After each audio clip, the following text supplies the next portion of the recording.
Good morning, everyone. It's Wednesday and it's 11 o'clock, so this is the beginning of me doing my lives a little earlier so that I don't get interrupted when I open at 12. So I do open at 12, and you can come down and shop any day now, Tuesday through Saturday, 11 to 5, or 12 to 5, not 11, 12 to 5 on a whim.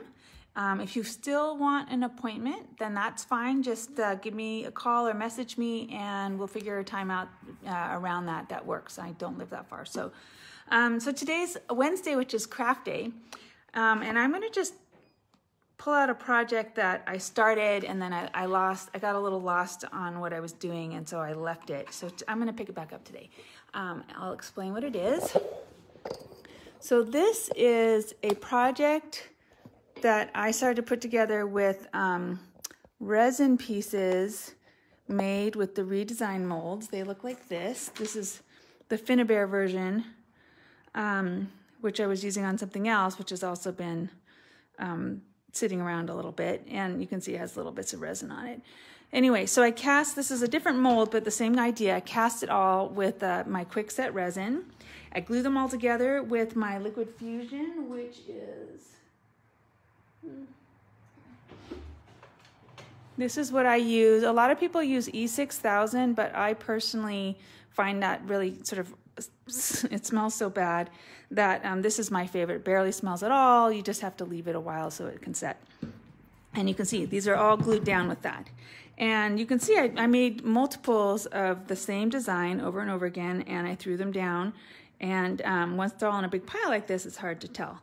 But this is 4 or 5 different molds, and I will put links to the molds when I'm finished.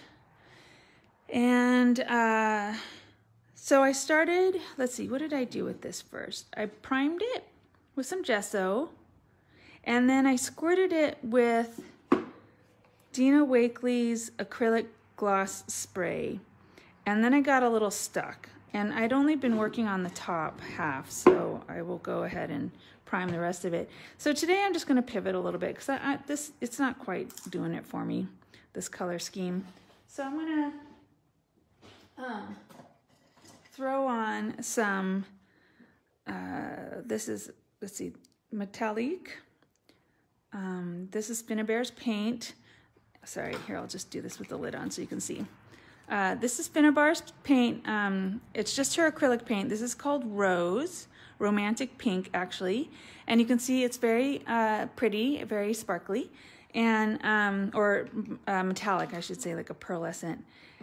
She has another one called Sparks that's a little more bright that I use sometimes too, which I really like. And I'm just going to go ahead. This yellow ended up being a little too much in my face. So I'm just going to go throw this down and see what happens. And, you know, basically, I'm just going to keep layering up until I like it, because that's what I do. I actually kind of like the yellow greeny sheen coming in through the outside there, and or from the underneath. And so this is part of what, when you layer, you kind of want to create, you know, moments of depth. So this is working for that. Looks like I also might have thrown something else in there. I don't know. There's something darker in the corners, either in the dips, and either the paint, the yellow paint, settled and is a little darker, or I threw something else in there and I can't remember. It's been a while. I got a little discouraged. But knowing that happens, I'm actually thinking about having a meetup. I'm going to go back to my meetups, believe it or not. And I think they won't look exactly the way they used to. I'm going to take the opportunity to sort of refresh what I did. I will be bringing back ATCs for those of you who ATC'd with me. But I also want to bring back one that I'm going to call, what's it called? Operation Rescue, where you bring in a project that you're kind of dissatisfied with, it's unfinished, and you're debating throwing away, and we try to save it. So that's one option that I'm thinking about putting on. Today's the newsletter comes out today, so there'll be some classes on there, a little more of a schedule, and an explanation as to the studio rules. So hopefully you can see the difference that this is making already. you know, I'm not going for perfection here. I'm just going for something with a little more visual interest and something just a little prettier. This yellow just ended up a little bright. And so this paint is fairly liquid. And I'm not worried about it, the brush strokes and things like that. I'm going for kind of a rough appearance with this. It's all good. And by no means is this going to be the last layer, so. Because you've all met me. One layer, most of my work has 6 to 20 layers in any given spot.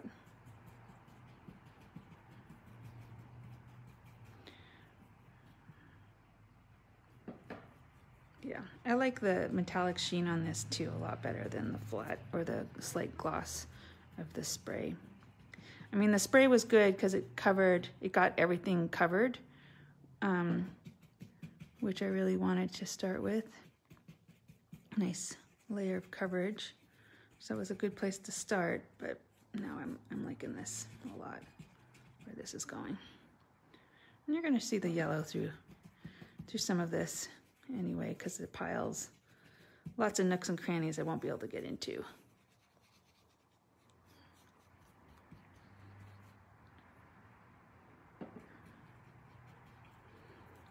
And if you like the redesign stuff, they have a great social media presence. They do a lot on Instagram, a lot of videos.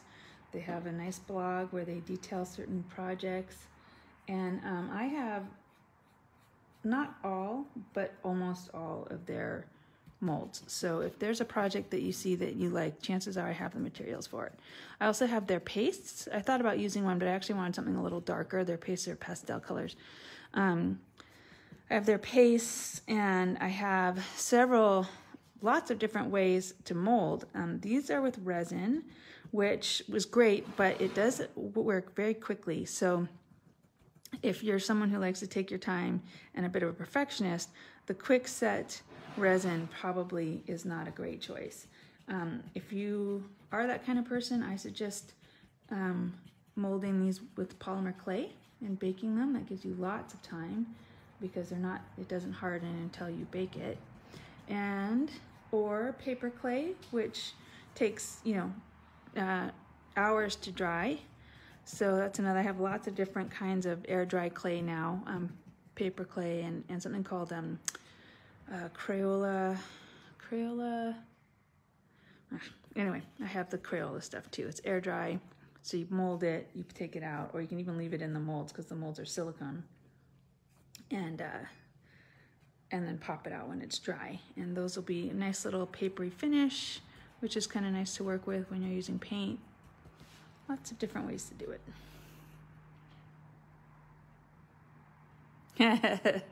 Hi, Jill. Yes, I know. This was a workup towards it being a class.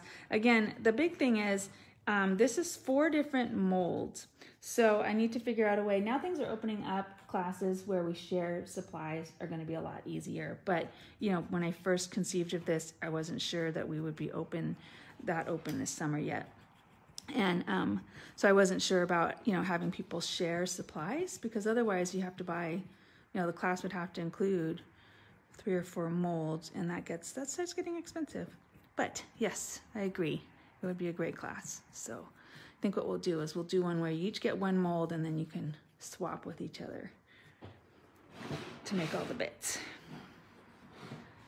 You'll have to bring your own box, of course. There's a cigar shop over by the Country Deli that always has cigar boxes out for sale, or they used to, I should say, before pre-pandemic.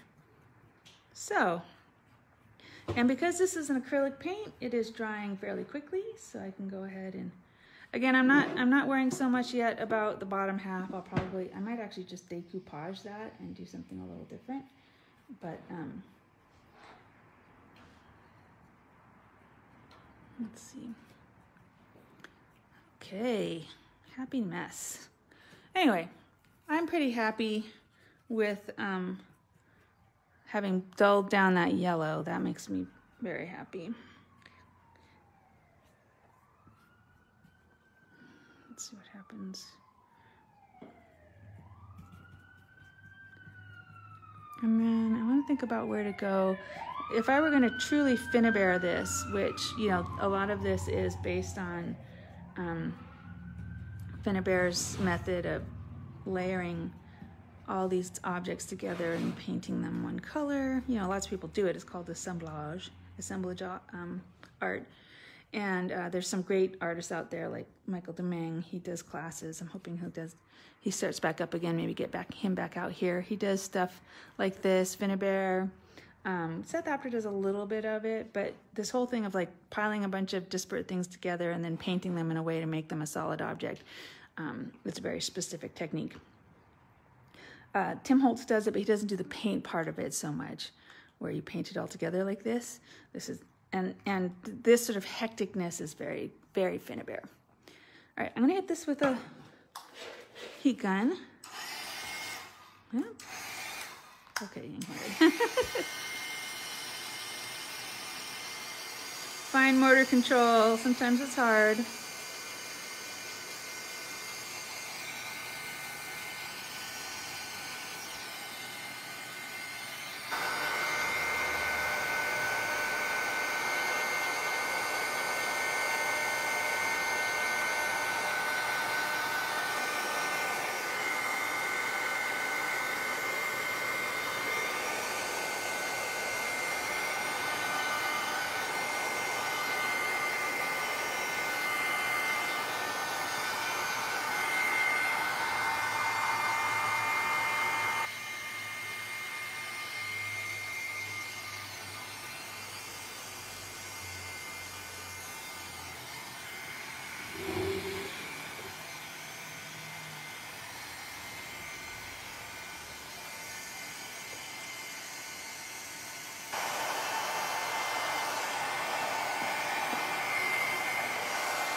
Saving my brush.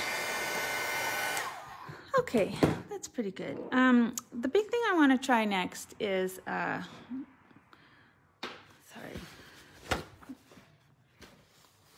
Don't want this to contaminate the project. Okay, I'm going to throw down some of this vintage gold.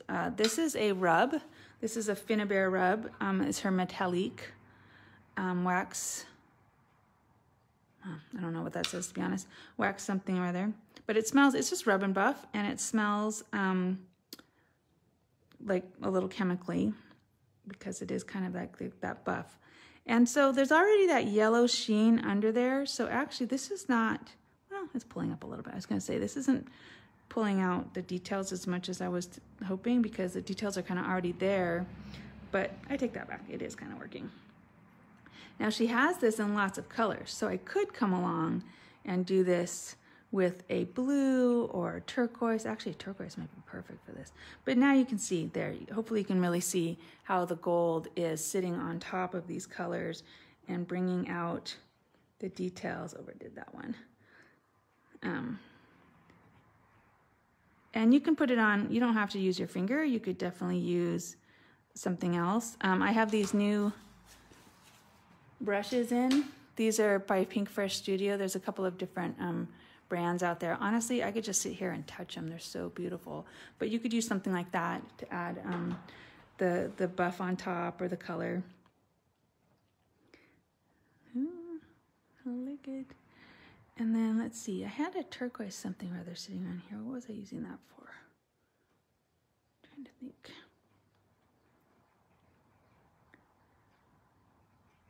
So that kind of brought some highlights out, but I'm not finished. There are definitely other ways to add. I've gone with this sort of bronzy gold, so that's what I'm going to do. I'm going to add details with this. And once I add these details, actually, you know, I'm not going to do that quite yet, because once I add those details, I'm kind of stuck with them. I kind of have to use them. So I think what I'm going to do is pull out this. This is my personal mix of Kendell's Kitchen. It's one of my colors that I use, and I'm just going to see what happens if I add a little bit of turquoise here and there. See if I'm just literally barely touching. Kind of doing the same thing I did with the rub, but because it's not a rub, because this is a texture paste that I've created, it's I'm just having to be a little more careful with it, because it will stay texturally. If I do that and leave it as a splat, it'll like if I were to do that, you're gonna see that, because that texture paste is gonna stay in that shape, because that's what it is, texture. And if I don't like this, I can just obscure it again with another. This little guy somehow always keeps getting a face full. I can always come in and cover it up again with another layer. This is me just experimenting. I really want to bring in though this little contrast. I really like that, how that's working.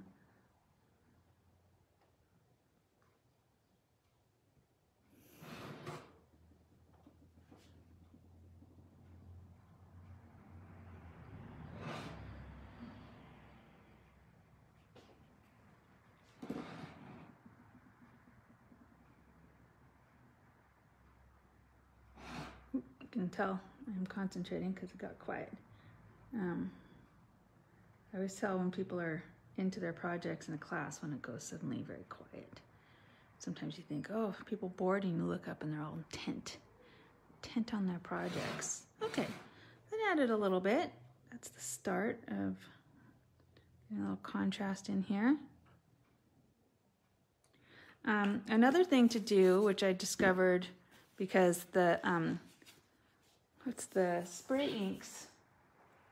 Let's see. Clog, and it's just something she cannot get away from, that they clog.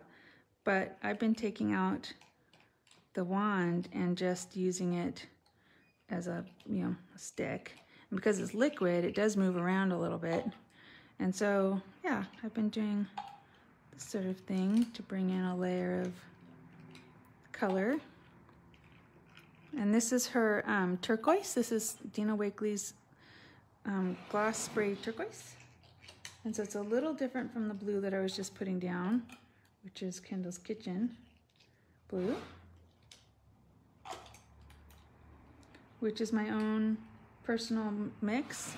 And it's not for sale yet. Someone asked me the other day.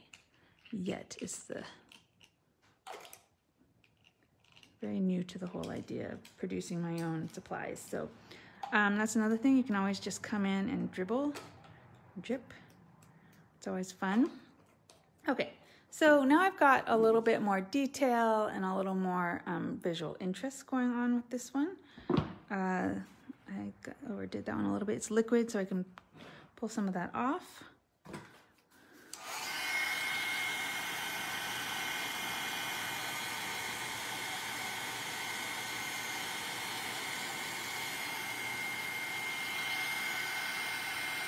And it's acrylic. That fluid acrylic I just put down is acrylic. So once it's dry and in one place.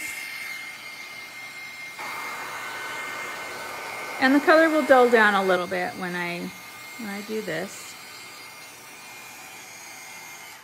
So now I'm going to come in, and like I said, since these you can't gun these dry, so it's a good idea to leave these kind of for the end.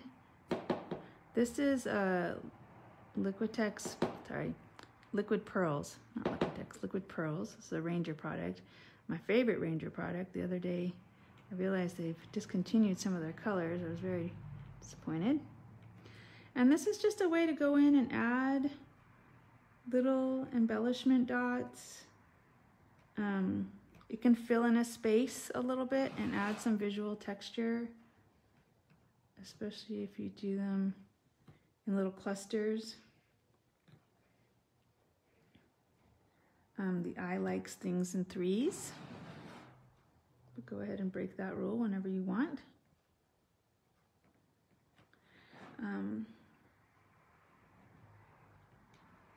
You can kind of see that it's offsetting the,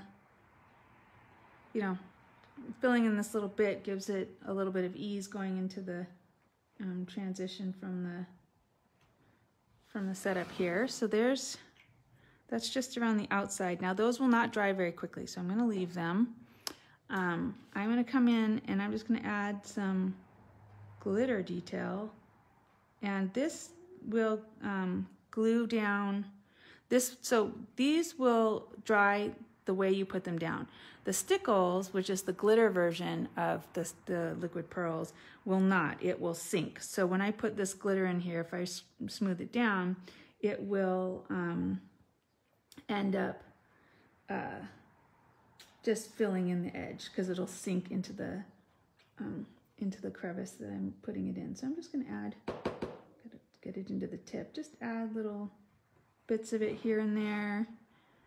There might be a way to fill in some of this space that's a little deep that I can't get the gold out of, or that original yellow. If I fill it in with some of this glitter, that's what you'll see. And you can also, because it's a little liquid, you can also tap it down a little, get in there and spread it around. Now this is very Finnabair. She fills her little crevices here and there with all sorts of things. I don't have to carry everything that she has, but I'm getting there, slowly adding to the. And again, if I don't like it, I'll come along and paint over it. But at this point, I am kind of enjoying adding this little touch of glitter here and there.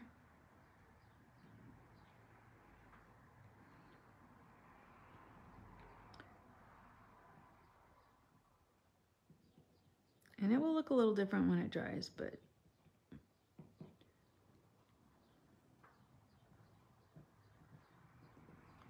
okay. Sorry. There we go. So now I wish I'd taken a still picture and had it printed out so I can go, see, this is what it used to look like and now this is what it looks like. But you can go and look at the beginning of the video and kind of see where I started from, where it was all that bright yellow that you can kind of still see in there. And just yeah, just a little too much. And so now I've got it toned down and it looks like this. And I think I will probably decoupage these the bottom half so that it has its own. This is just an old cigar box. So anyway, I hope you enjoyed that. I'm gonna let this dry. I'm not finished, but I'm closer than I was. Thank you so much for joining me, and keep an eye out for the newsletter today. It will be here this evening, and let's turn that around, and it will have more classes, and I'll be highlighting products and all sorts of things. So hope you enjoyed that. See you guys soon.